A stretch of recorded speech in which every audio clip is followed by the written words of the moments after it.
तो आपने दोनों ही नेताओं को सुना। कमलनाथ आरोप लगा रहे हैं कि भाई जो एसपी मुरैना है वो तो बीजेपी कार्यकर्ता की तरह काम कर रहे हैं, सब कुछ ठीक नहीं है।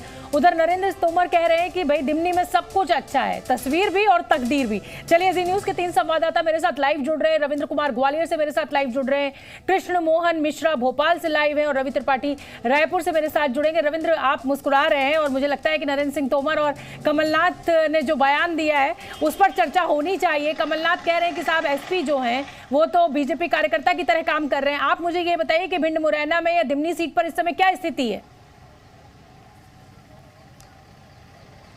देखिए, मध्य प्रदेश कमोबेश शांत प्रदेश है और इसीलिए चुनाव आयोग ने एक फेज में चुनाव कराने का फैसला लिया और पूरे प्रदेश में शांतिपूर्वक मतदान हो रहा। अपने मतदान का प्रतिशत भी दिखाया। भिंड मुरैना का इतिहास रहा है आन बान शान। बंदूक उठा लेते हैं लोग, किसी बात पर उठा लेते थे, बिहार चले जाते थे, चंबल में चले जाते थे, शांति है उस क्षेत्र में। लेकिन गाहे बगाए कहीं ना कहीं हम मुझ की लड़ाई होती है और मुझ की लड़ाई में ही ये झड़प हुई। पुलिस उस पर डंडे बरसाई, दंगाइयों को दूर भगाया। शांति है वहाँ पर, एसएसपी भी लगे हुए, पूरे पुलिस बल वहाँ पर लगा हुआ है। तो ये छिटपुट घटना छोड़ दिया जाए तो पूरे मध्य प्रदेश में शांतिपूर्वक मतदान हो रहा है। जहाँ तक बयान की बात है तो अगर नरेंद्र सिंह तोमर का तो डिमनी में तस्वीर और उसके फ्यूचर की बात कही तो कहीं ना कहीं वो अपनी बात कर रहे हैं कि वहाँ जो मतदान हो रहा है वो पिछली बार की बजाय इस बार बीजेपी के पक्ष में, क्योंकि वो उम्मीदवार हैं, बीजेपी सत्ता में आ रही है और सत्ता में आएगी तो वहाँ की तस्वीर भी बदलेगी और उसकी तकदीर भी बदलेगी। क्योंकि हो सकता है संकेतों में और संदेश भी देना चाह रहे हो डिमनी के लोगों को कि वही मुख्यमंत्री बन सकते हैं। हालांकि एक दूर की कौड़ी है। बिल्कुल ठीक है, आप बने रहिए। रवि त्रिपाठी का मैं रुख कर लेती हूँ, रायपुर में मौजूद है। रवि, आज 70 सीटों पर मतदान हो रहा है लेकिन टीएस सिंहदेव और भूपेश बघेल खींचतान दिखाई देने लगी है। भूपेश बघेल कह रहे हैं कि साहब मेरे ही चेहरे पर चुनाव लड़ा गया है, लेकिन आज क्योंकि मतदान हो रहा है तो आप मुझे वो अपडेट भी दीजिए और जो ये उप मुख्यमंत्री और मुख्यमंत्री के बीच में खींचतान चल रही है उस पर भी मुझे अपडेट दीजिए, बताइए।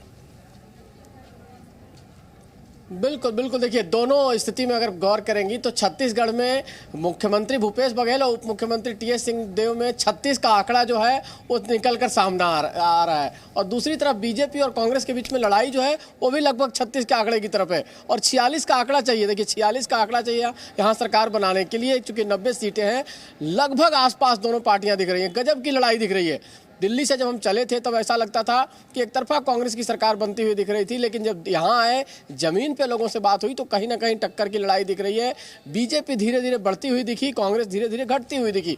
चाहे वो आप सरगुजा रीजन की बात कर लीजिए, चाहे बस्तर रीजन की बात कर लीजिए, चाहे रायपुर जिस संभाग में अभी इस वक्त हम हैं, इससे पहले हम दुर्ग संभाग में थे, हर इलाके में कांग्रेस पिछली बार जबरदस्त परफॉर्मेंस की थी और कांग्रेस घटती हुई दिख रही है। अब घटते घटते कांग्रेस कितना नीचे घटेगी और बढ़ते बढ़ते बीजेपी कितना आगे जाएगी, इसका अंदाजा लगाना मुश्किल हो रहा है। लेकिन ये लगभग तय लग रहा है कि लड़ाई जो है 42-46 की दिख रही है।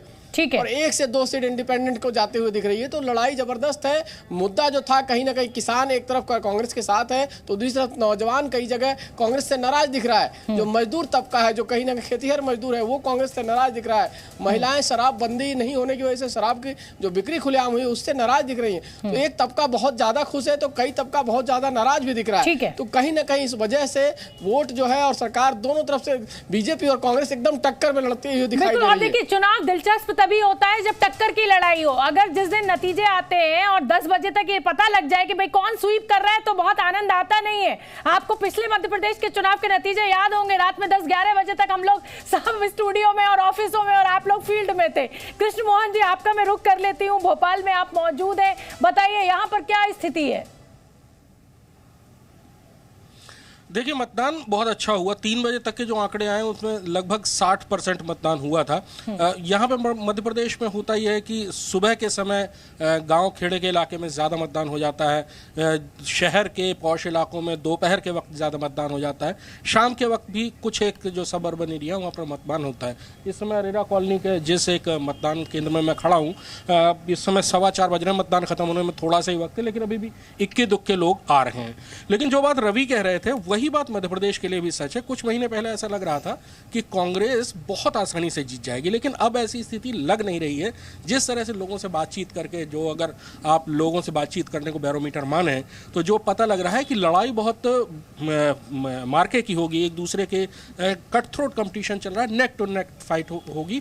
और मुमकिन है जो आप कह रही थी पिछले नतीजे की बात, वैसा ही इस बार हो जाए कि बहुत कम सीटों के मार्जिन में जीत और हार तय हो।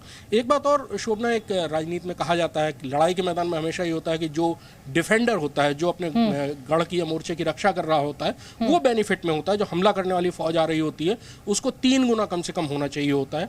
लेकिन राजनीति में इससे बिल्कुल उलट होता है। जो सत्ता में होता है उसके खिलाफ शिकायतें होती हैं, उसके खिलाफ बहुत सारे लोगों का संतोष होता है, बहुत सारे ऐसे लोग होते हैं जिनको जो चाहिए होता है वो मिला नहीं होता है, जो उम्मीद नहीं मिली होती है, वही एंटी इनकम्पेंसी फैक्टर में तब्दील होता है। और मतदान के बारे में कहा जाता है कि सत्ता पक्ष के खिलाफ होगा।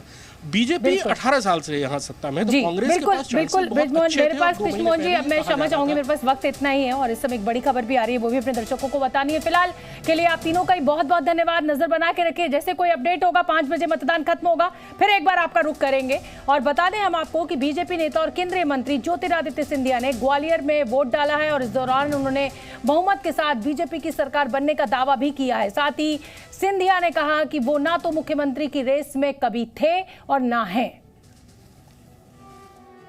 आज प्रजातंत्र और लोकतंत्र का जो एक उत्सव है,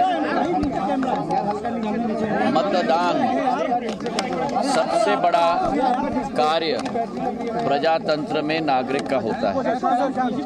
आज उस मतदान करने का सौभाग्य मुझे प्राप्त हुआ और मुझे पूर्ण विश्वास है कि प्रदेश की जनता अपने भविष्य, अपना विकास, अपनी प्रगति सुरक्षित और निरंतर रखने के लिए भारतीय जनता पार्टी को पूर्ण बहुमत के साथ इस चुनाव में जिताएगी और पूर्ण बहुमत की सरकार भारतीय जनता पार्टी की 3 दिसंबर को बनने जा रही है। Zee News.